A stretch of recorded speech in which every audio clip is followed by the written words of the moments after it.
تو محمد بن سیرین سے والدہ نے کہا کہ بیٹا جمار کھانے کو دل کرتا ہے. محمد بن سیرین رحمہ اللہ نے دیکھا اب یہ جمار لوگ اس وقت کھاتے ہیں جب ویسے کھجور کا درخت گرانا ہو یا باغ ختم کرنا ہو, اس وقت پھر جمار کاٹ کاٹ کے وہ لوگ کھا رہے ہوتے ہیں. اس جمار کی خاطر کوئی بندہ پورا درخت تو ضائع نہیں کرتا, کیونکہ سر جب کٹ جاتا ہے درخت تو ضائع ہو جاتا ہے. لیکن علامہ ابن سیرین رحمہ اللہ نے ایک آدمی سے کہا کہ مجھے اپنے باغ میں سے ایک درخت بیچو. اس نے کہا کہ درخت تو میں بیچوں گا لیکن 1000 درم لوں گا, 1000 درم لوں گا. علامہ ابن سیرین رحمۃ اللہ علیہ نے کہا کہ ٹھیک ہے. 1000 درم کے بدلے ایک درخت خریدا, اور 1000 درم یہ 10 اونٹوں کے برابر قیمت بنتی تھی, 10 اونٹوں کے برابر. اور درخت خریدا, درخت گرایا, اندر سے جمار نکالا اور پھر اپنی والدہ کے پاس لے کے چلے گئے. کسی نے کہا کہ اپنی والدہ کو صرف جمار کھلانے کے لیے آپ نے 1000 درم خرچہ کر لیا. فرمایا واللہ اگر 10,000 درم کا ایک درخت ملتا میں پھر بھی اپنی والدہ کی اس چاہت کو پورا کر لیتا. اور ہمارے ہاں ایسا ہوتا ہے کہ اللہ کا دیا ہوا سب کچھ ہوتا ہے, والد بیچارہ, یعنی میں معذرت کے ساتھ عرض کرتا ہوں, گھر والوں کو پتا ہوتا ہے کہ میرے ابو کو کھانے میں کیا چیز پسند ہے اور وہ کون سا کھانا شوق سے کھاتے ہیں. سالن میں کون سا سالن پسند کرتے ہیں, پھلوں میں کون سا پھل پسند کرتے ہیں. لیکن بہت کم گھروں میں ایسا ہوتا ہے کہ سالن بناتے وقت والد صاحب کی چاہت کو مقدم رکھا جائے کہ میرے والد صاحب کی چاہت یہ ہے. یا بہت کم گھروں میں ایسا ہوتا ہے کہ باقی افراد کے لیے تو الگ سالن بنایا جائے, والد صاحب کے لیے ان کی چاہت کے مطابق سالن بنایا جائے. پھل لائے جاتے ہیں تو پھلوں میں یہ بندہ دے کے پہلے والدین کی چاہت کو معلوم کر لے, ان کی طبیعت کو معلوم کرے اور ان کی طبیعت کے مطابق پھل لایا کرے, کھانا بنایا کرے. جو بھی ہے تو میرے بھائیوں خرچ کر لیا کریں, اپنے والدین پہ خرچ کریں, بہن بھائیوں پہ خرچ کر لیا کریں. بلا تنس نصیبک من الدنیا. اور آگے فرمایا تیسری نصیحت, وَأَحْسِن كَمَا أَحْسَنَ اللَّهُ إِلَيْكَ. آپ احسان کر لیں جیسا کہ اللہ نے آپ پر احسان فرمایا ہے. میرے بھائیوں احسان سے مراد یہ ہے کہ ہم دوسروں کو استحقاق سے زیادہ دیا کریں. ہمارے پاس ملازم کام کرتا ہے, تنخواہ 20,000 ہے, اور آپ سب کو پتا ہے, اچھی طرح پتا ہے کہ ہمارا 1 لاکھ میں مشکل سے گزارا ہوتا ہے. تو ملازم بیچارہ 20,000 سے کیسے خرچے پورے کرتا ہوگا؟ ٹھیک ہے 20,000 ہے, آپ یکم کو 20,000 دے رہے ہیں, بر وقت دے رہے ہیں, تنگ نہیں کرے, بہت اچھی بات ہے. لیکن یہ تو آپ اس کا حق دے رہے ہیں. حق تو دینا ہی ہوتا ہے, حق سے زیادہ بغیر استحقاق کے دینا ہوتا ہے, حق سے زیادہ دینا ہوتا ہے. حق نہیں بنتا پھر بھی دیں, اس کو احسان کہتے ہیں. اس کو 20,000 تنخواہ ہے, 5,000 ویسے آپ اپنی طرف سے ہر مہینے دے دیا کریں. یا خدا نخواستہ اس کی والدہ بیمار ہو گئی تو 5-10 ہزار زائد دے دی. آپ کو پتا ہے کہ بیماروں کا علاج کرنا کتنا مشکل ہو گیا ہے. یقین کرے ایک ڈاکٹر کے پاس بندہ جاتا ہے اور پھر 5,000 روپے تو کم از کم خرچہ ہوتا ہے, کیونکہ ڈاکٹر نے اپنی فیس لینی ہوتی ہے. 2-3 ہزار روپے لیبارٹری کے چکر میں خرچ ہو جاتے ہیں, 2-3 ہزار کی دوائی ہو جاتی ہے. تو گویا کہ 5-6 ہزار 7 ہزار سے کم میں تو بندہ واپس آ ہی نہیں سکتا. تو ان حالات میں بندے کو چاہیے کہ اپنے ملازمین کا خیال کرے, ان بیچاروں کی بھی ضروریات ہوتی. بچہ بیمار ہو گیا, بچے کی بیماری کی حالت میں پیسے دے دیے, والدین بیمار ہو گئے تو ان کے پیسے دے دیے, ان کی ہمشیرہ کی شادی ہے تو ان کے پیسے دے دیے. یہ احسان ہے, صرف تنخواہ نہیں.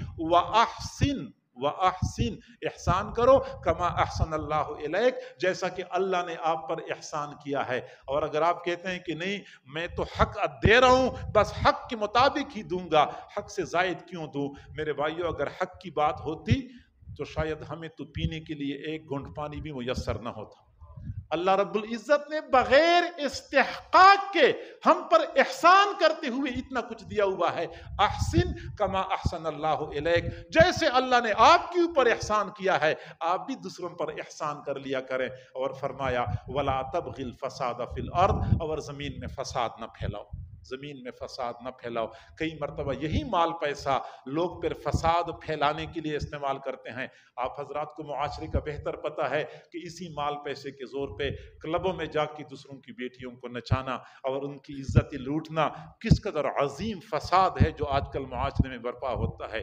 بڑے بڑے کاروباری لوگ اپنے کاروبار کی تشہیر کے لیے بڑے بڑے پروگرام کرواتے ہیں، پتہ نہیں کیا فحاشیاں، کیا عریانیاں، کیا اعلیٰ پائے کے اداکاروں کو بلایا جاتا ہے اور لوگوں کے سامنے ان کو نچایا جاتا ہے۔ یہ مال پیسے کے ذریعے فساد برپا کرنے والی بات ہے۔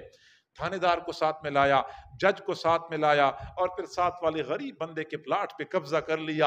اسی مال پیسے کے ذریعے فساد پھیلا رہے ہیں۔ سرکاری افسران کو تو رشوت دے دے کے مال پیسے کے ذریعے فساد پھیلا رہے ہیں۔ نہیں، یہ مال پیسہ فساد پھیلانے کے لیے نہیں ہے۔ خواتین کو اچھا سوٹ مل جاتا ہے، انہوں نے ضرور اس سوٹ کی نمائش باہر جا کے مردوں کے درمیان کرنی ہوتی ہے۔ اچھا زیور مل گیا، اس کی نمائش ضرور باہر جا کے کرنی ہوتی ہے۔ گویا کہ اللہ کا دیا ہوا مال زمین میں فساد پھیلانے کے لیے خواتین بھی استعمال کرتی ہیں، ان کو بھی اجتناب کرنا چاہیے۔ اللہ کی دی ہوئی نعمت کو اللہ کی نافرمانی میں استعمال نہیں کرنا چاہیے۔ یہ 4 نصیحتیں اللہ نے قارون کو فرمائی تھی۔ بہرحال میں نے اتنی سی بات عرض کر لی کہ معاش کے لیے ہم کوشش کرتے ہیں، نیت کیا کرنی چاہیے، پھر کمانے کے وقت کن امور کا خیال رکھنا ہوتا ہے، اور کمانے کے بعد پھر خرچ کرنے کے اصول کیا ہونے چاہیے۔ یہ چند ایک باتیں میں نے عرض کی ہیں، امید کی جاتی ہے کہ آپ کو بات سمجھ آئی ہوگی۔ اللہ تعالی ہم سب کو سمجھنے اور عمل کرنے کی توفیق عطا فرمائے۔ وآخر دعوانا ان الحمد للہ رب العالمین۔